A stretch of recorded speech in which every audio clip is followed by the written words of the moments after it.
Welcome everybody to another episode of Fantasy News. I'm your disheveled goblin host Daniel Greene, and today I am very excited to say that if you are no longer a part of the Discord due to the drama there, it is open again for you to once again rejoin, and almost everyone has been unbanned. So if you would like to be a part of the community, submit fantasy news stories to be covered here next week. All you have to do is go in the link in the description down below, join the Discord server, and be a part of one of the largest fantasy conversation communities in existence. It's a beautiful, wonderful place covering everything from Lord of the Rings to Magic the Gathering, and there's a fun bingo game going on. Go ahead and join it and have a great one. And only one more final quick thing before we get into it. The merch is officially going to be going away midnight tonight Eastern Standard Time. Thank you everyone so much who showed up to help us financially in this kind of troubling time by purchasing some merch, everything from the plot armor tee to bringing back some of our favorites. It has actually made a tremendous difference. I really appreciate it and thank you. But after midnight tonight, all of that merch will be going away in preparation for Kayla's next drop. So if you want any of it, it's your last chance to snag. And I know a whole lot of people really wanted to get that disheveled goblin hoodie being back again. So just to make you fully aware, yes, our best-selling hoodie of all time will be there for like the next 16-ish hours. But now into the fantasy news. And oh so perfectly timed in a follow-up to these two videos, which are deep dives into how Amazon is kind of hurting the current publishing and reading space by turning your books into more of a streaming service. There's also an important correction here in the second video.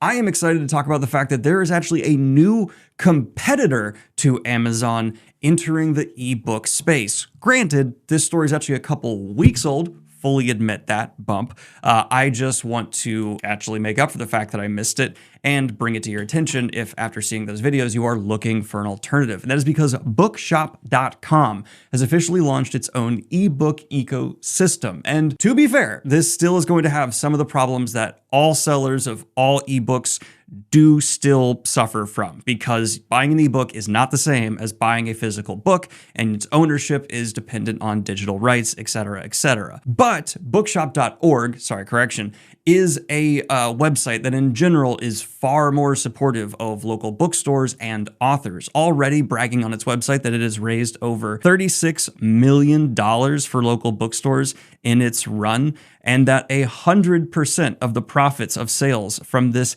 ebook endeavor will be going back to indie sellers. Andy Hunter, the founder and CEO of bookshop.org, gave a quote saying, "Ebooks became big around 2009, and publishers are really afraid of ebook piracy, so they decided that all ebooks have to have digital rights management, which will keep people from pirating ebooks. And because the publisher requirements are so strict, it requires a huge amount of technical effort to deliver an ebook securely, and that is too much for any individual local bookstore to deal with. And because of that, Bookshop.org's new platform will be for indie sellers, giving the profits back while allowing readers to purchase and download ebooks from local bookstores through Bookshop, and you'll be able to read them on your Apple or Android devices." And this seems to be a very genuine and kind of inspiring effort from Bookshop.org to actually allow small local bookstores to get their foot into the ebook space, which, as they're saying here before, was just nearly impossible for them. You either had to be a major chain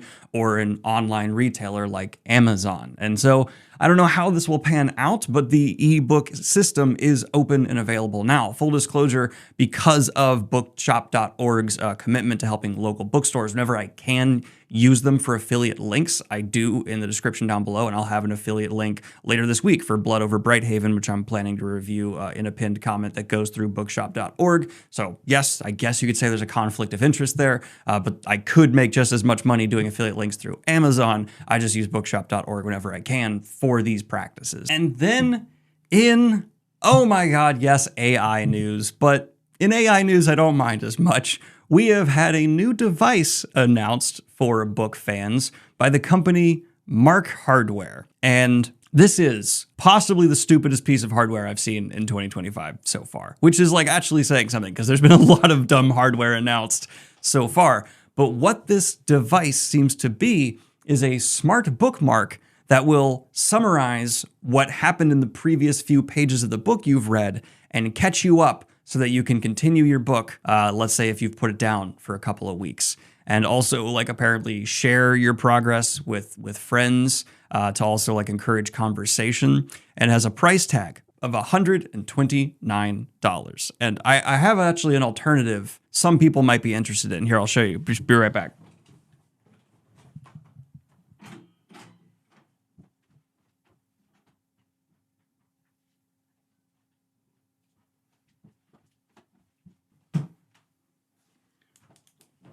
This is called a pen and a notebook. It costs about $5, and what you can do is take notes on what you are reading. Actually engaging with the material, putting it in your own words, and not just having a third party regurgitate it to you. So you actually can come up with your own thoughts and interpretations that are meaningful and not just surface level AI slop. And then talk about it with your friends, even through a text if you'd like. And it doesn't cost $129. Which, like, okay, Daniel, what about this smart device? Maybe it actually, first of all, I'm not going to put a smart device in my book that I'm banging around in my bag that will break. Second of all, their marketing approach to this is so scattered and everywhere, it's egregious, because they have a chain of tweets that are just being dogged on by people in the publishing space, authors, and just social media in general. But within this, you're having things said like, attention is fragmented in books. One of the greatest tools for intellectual growth are underutilized. Reading shouldn't be this hard to engage with. I'm sorry.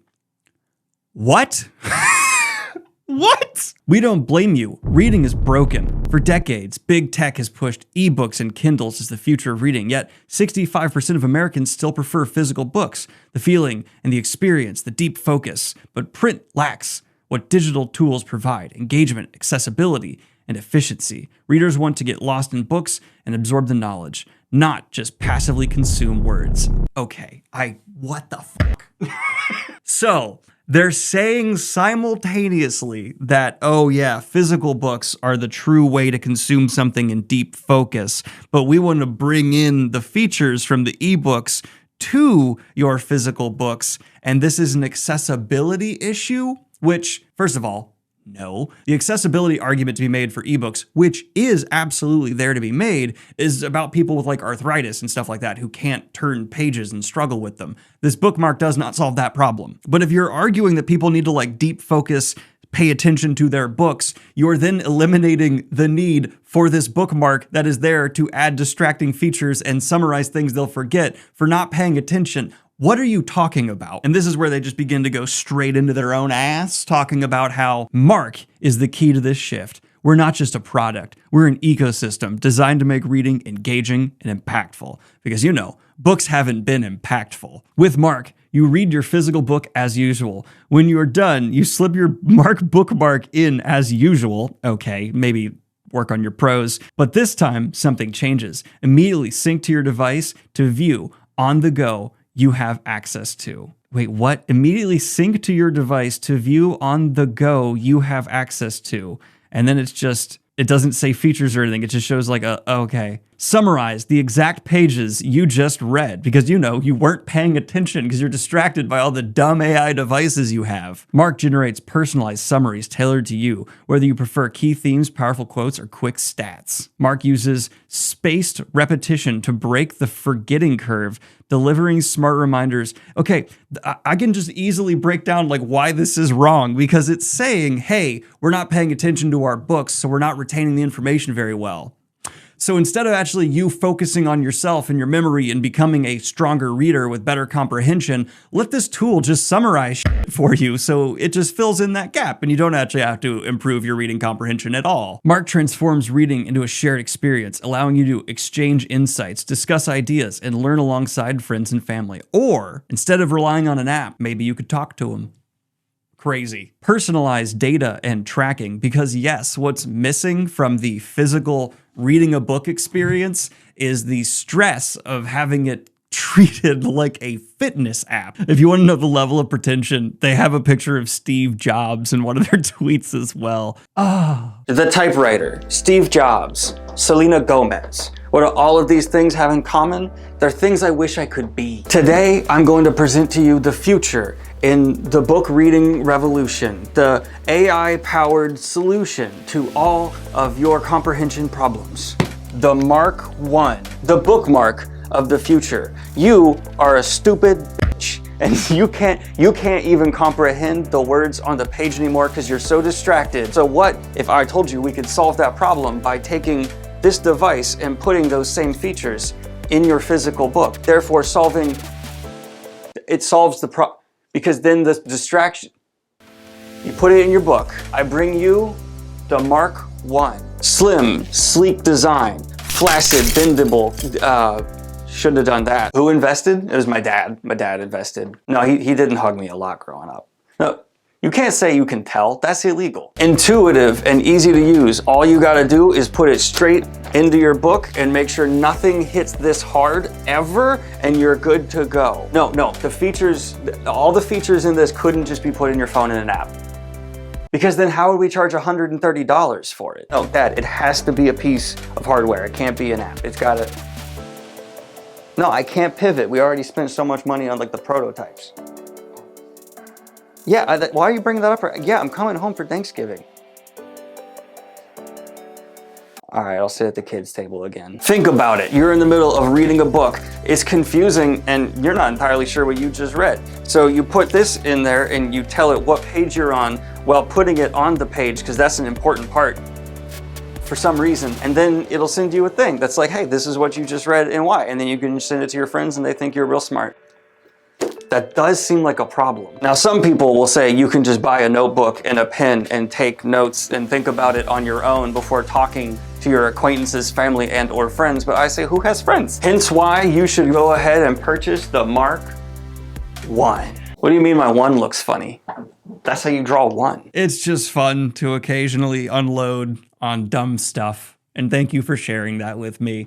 Please, if you want it, let me know how it is. I'd be fascinated to find someone who actually enjoys and utilizes this and to hear their case, because I'm sure there's someone. I mean, they made it, so they think it's cool. But continuing the new formula for fantasy news, I want to talk about my second favorite big story of the day before we get into the cover reveals. And that is going to be, once again, we have seen a new report drop talking about how just insanely massive the rise of romantasy continues to be quarter after quarter in the publishing space. And with just a few big whale authors, meaning that in like the sales terminology, kind of leading this charge. But this isn't just specific to that subgenre, and instead we're also seeing in the same report that publishers like Penguin Random House are reporting that they have seen a rise in revenue from 8.5%, stating 2.28 billion euros in the first 6 months of 2024 compared to 2.1 billion in the same period the year prior. And also reporting that just in general, book sales are up around 15.6% in the UK since the pandemic ended. And this is in line with several other stories we've covered here in previous weeks in fantasy news, where things like Waterstones are opening new brick and mortar stores, as well as Barnes & Noble reversing a trend we've seen happening for quite some time.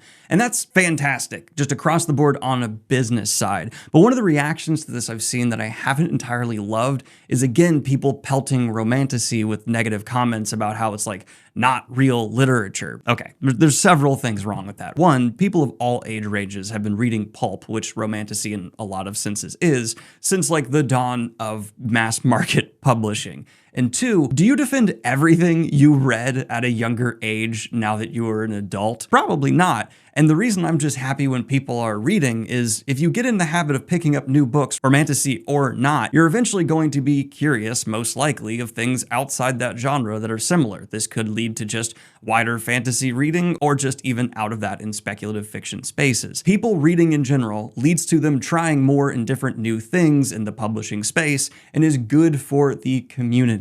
If you don't personally like romantasy, that's fine. I have found some romantasy I do like. But it's good for this environment, and the only real negative side of it is the people who seem to be trying to like shame those who are interested in romantasy, because if anything, that could potentially lead to people who do enjoy that subgenre being turned off from trying to enjoy whatever those people do like. So instead of taking on this like, that's not real literature angle, instead maybe try to figure out what about those books they enjoy and give some recommendations based off that they could also enjoy. A more happy, healthy, this is the internet. No one's going to do that. Fuck. But this is going to take me to my first hardcore fantasy book news of the week, which is specifically going to be coming from Adrian Tarkowski for a look at the next release in the Witcher series. Crossroads of Ravens has officially been described as, in Crossroads of Ravens, I return to the roots of Geralt's journey, not the fearless monster slayer we know, but a young Witcher just beginning to understand the burden of his destiny. Imagine Geralt, but younger, with fewer scars and a bit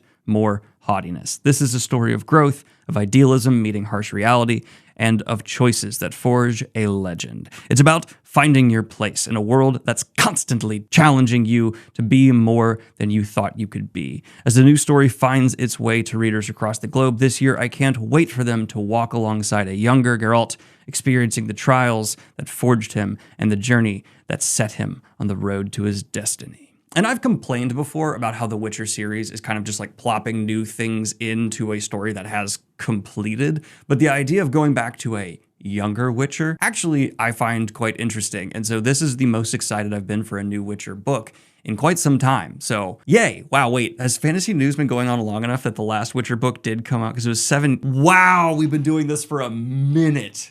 Oh, damn. But let's go ahead and get into some book cover reveals for this week, starting with Slow Gods by Claire North. Cover by Nico Taylor, described as, we are thrilled to share an intergalactic tale of conspiracy, war, and the fall of empires. Galactic empires. Never not cool. In this cover, minimal, but classy. I like. Good job. And a cover quote from Adrian Chetowski himself, hot diggity dog. And then we also had a cover reveal for an upcoming cyberpunk release called Ganymedan by R.T. Esther with art by Claire Stacy. And you know me, I'm a slut for cyberpunk. It is one of my favorite subgenres in existence, full stop. If you have not read Neuromancer, do it. And this cover, I'm hype. I like when cyberpunk kind of gets into the spiritual, ethereal side of like mind melding with tech. And this cover to me is promising that. We also had a blurb that reads, Verdun.net made an easy living mixing drinks for the creator of all sentient tech in the galaxy until he decided to kill the creator. Now this man is dead, really dead, no cloud backups, and V. is on the run, carrying a galaxy-shattering secret in his pocket. When he misses the last ship back to Ganymedan, he convinces an old, outdated, but still sentient cargo ship, TR-8901, to give him a lift, but TR suspects that something is up and is hearing rumors about his creator's death and the man who fled the scene. But TR is a dutiful ship and will carry out his duties until proven otherwise. And I kind of dig the murder bot-ish angle sneaking in here. Get out, but like a little bit. I usually try and avoid this, but I can't pretend for this one. This is going to bring us to my least favorite cover reveal of the week, possibly the year, and that is going to be for Rick Riordan's next release.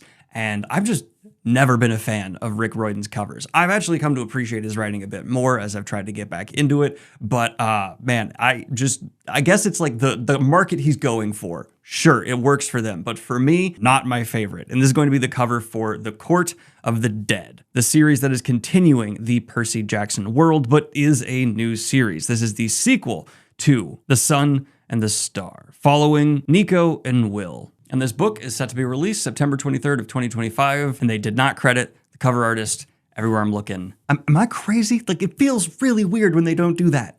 I've been fighting this fight for too long. But this is going to take us out of the cover reveal news and into a reskinning update, and that is going to be for a Dungeons & Dragons anthology, specifically titled Dragon Delves. This psychedelic update to the original release contains 10 dragon-themed missions for any 5e players with a new cover by Greg Staples. And what I'm gathering from this is it's actually pretty cool if you are playing 5e, which is not my preferred system, but essentially each adventure will also contain art that complements the journey your party will be going on, with each chapter having its own art style and featuring either a metallic or chromatic dragon. But if we're talking about special editions of existing books, we actually have a little bit of a competition here, because the same China Miéville book is going to be getting special editions from 2 different companies, it seems, that you, my dear audience, must choose between if you happen to be a China Miéville fan and specifically want a special edition of Perdido Street Station. With art by Doug Bell, the first one we'll be looking at is from the Folio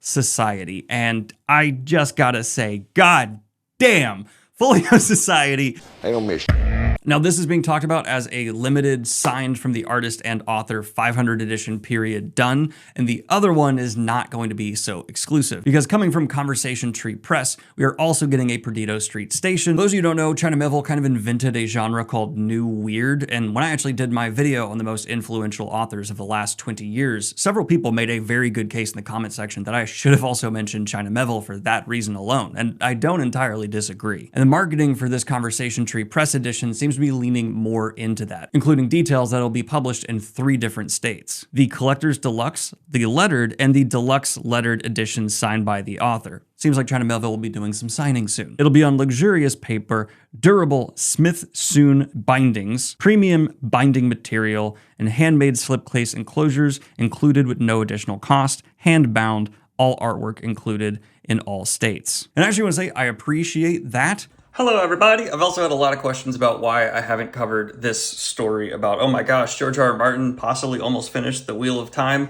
This is something that floats around very frequently in fantasy circles. You'll see it a couple times a year if you pay attention. It's not exactly new news. It's making really aggressive rounds right now because Sanderson did add some new context on Reddit, actually kind of making it less of news, saying that as far as he knows, George R. R. Martin was never even really asked and he was only briefly considered.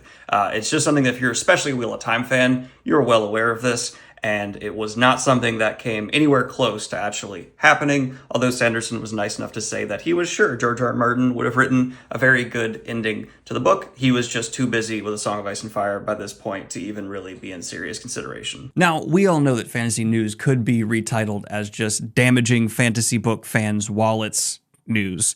And if I have not actually lived up to that yet, do not worry, because we also had a little bit of a tease drop from Christopher Paolini, because in response to someone specifically claiming, "Sir, I'm seriously going to be broke supporting you," he responded, "Just wait until I finish the World of Eragon tabletop RPG."